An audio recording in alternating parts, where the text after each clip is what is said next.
il y a quelques années, j'ai fait un apprentissage dans une entreprise et j'ai dû gérer des réseaux sociaux et je ne savais pas trop quel outil utiliser. Est-ce que j'allais utiliser un mélange d'Excel ou de Trello ou bien utiliser ma tête, un carnet? Et puis j'ai découvert Notion et forcément en utilisant Notion pour mon calendrier éditorial, j'ai été beaucoup plus efficace et productif. Hello, c'est Emmanuel, le no-codeur fou. Aujourd'hui, je vous montre comment créer un calendrier éditorial efficace sur Notion et cette base va nous permettre de voir dans une prochaine vidéo comment automatiser ses publications, son calendrier éditorial, sans passer par des outils payants comme Hootsuite, Buffer, Later ou bien la suite Facebook qui ne permet que de publier sur Insta et Facebook. Et la première chose que je vais faire, c'est que je vais commencer par aller créer une nouvelle base de données pleine page. Donc je vais appuyer sur plus, je vais marquer pleine page et base de données pleine page, c'est ce qu'il me propose. Je clique et je vais nommer ça calendrier. Donc on va avoir besoin d'un premier champ titre que j'ai déjà créé. Ça, on n'en a pas besoin, donc je vais pouvoir aller supprimer. On va avoir besoin aussi d'un champ contenu dans lequel on va écrire la rédaction, le contenu, la description du post. On va créer des états. Donc pour ça, on va créer une nouvelle colonne. On va se rendre dans sélection et on va créer des options. Et ensuite, on pourra choisir une de ces options. Voilà, donc là, j'ai différentes options que je peux aller choisir ici. Il va y avoir forcément une date de publication. Donc on va aller choisir le bon type, la date. Et on va préciser vraiment, là il faut être précis sur le formatage de l'heure, date complète c'est parfait comme ça. Et là on va pouvoir appeler ça date de publication.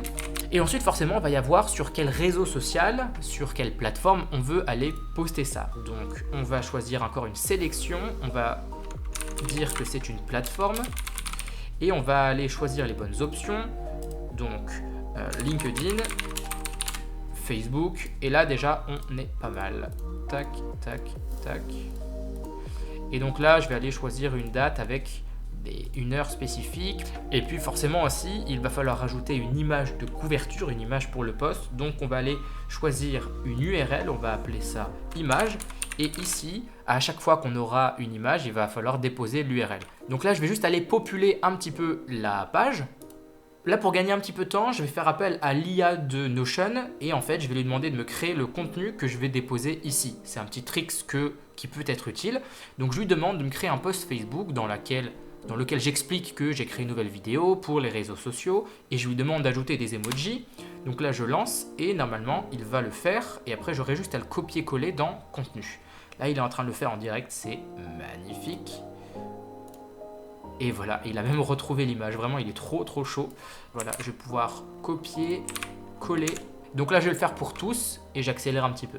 Juste une petite pause, si vous êtes en train d'apprendre quelque chose avec cette vidéo, je ne peux que vous inviter à déposer un petit like et à vous abonner pour découvrir régulièrement du nouveau contenu sur le no-code, la productivité, tout ça en pédagogie. Donc là, je commence à avoir quelque chose qui ressemble à un vrai calendrier éditorial. Ce que je pourrais faire maintenant, c'est reprendre exactement ces informations, mais moi, peut-être que je préfère m'organiser, non pas sous forme de tableau, parce que c'est pas hyper parlant, mais plutôt sous forme de calendrier. Donc je vais ajouter ce qu'on appelle une vue qui va reprendre exactement ces mêmes informations mais qui va les représenter sous forme de calendrier. Donc je vais aller sur ce petit plus pour ajouter une vue, une nouvelle vue. Je vais appeler ça calendrier et je vais aller choisir le type de vue calendrier. Donc je vais prendre voilà, cet élément-là. Et maintenant, c'est vrai que ça apparaît, mais je voudrais ajouter un peu plus d'informations. Je voudrais faire apparaître le réseau sur lequel ça va être publié.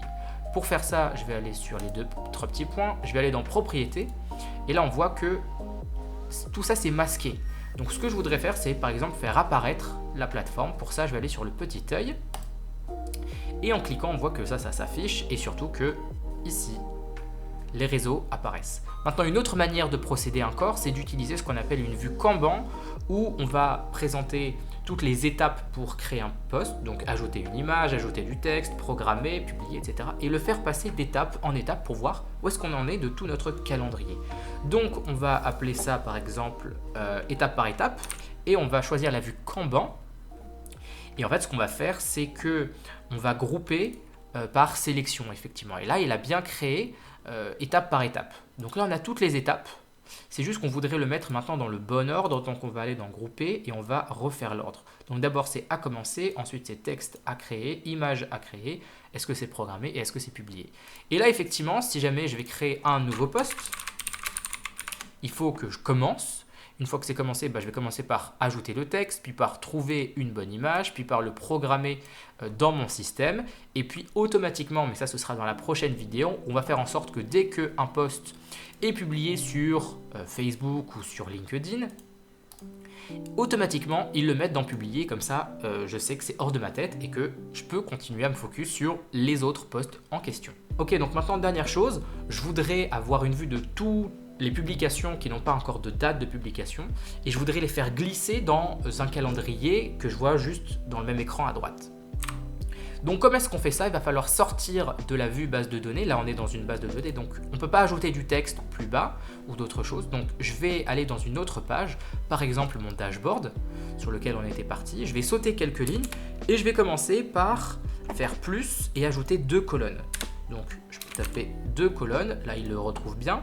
Et donc là d'abord il m'a créé une colonne et puis ensuite une deuxième colonne. Si je ne m'abuse, on devrait être bien. Voilà. Hop. Et là, ce que je vais faire maintenant, c'est que je vais aller appeler la base de données que j'ai créée avec les vues que j'ai créées, éventuellement en créer une autre sur le coup. Et donc ici, il va y avoir les posts qui n'ont pas encore de date. Et ici, il va y avoir un calendrier et je vais les faire glisser. Voilà. Donc, je vais commencer par faire un petit plus ou un slash. Alors, on va taper vue liée de base de données. Voilà. Donc, on va retrouver ce bloc. Et maintenant, il va falloir spécifier où se trouve l'élément que l'on souhaite présenter. Donc moi, c'est calendrier éditorial.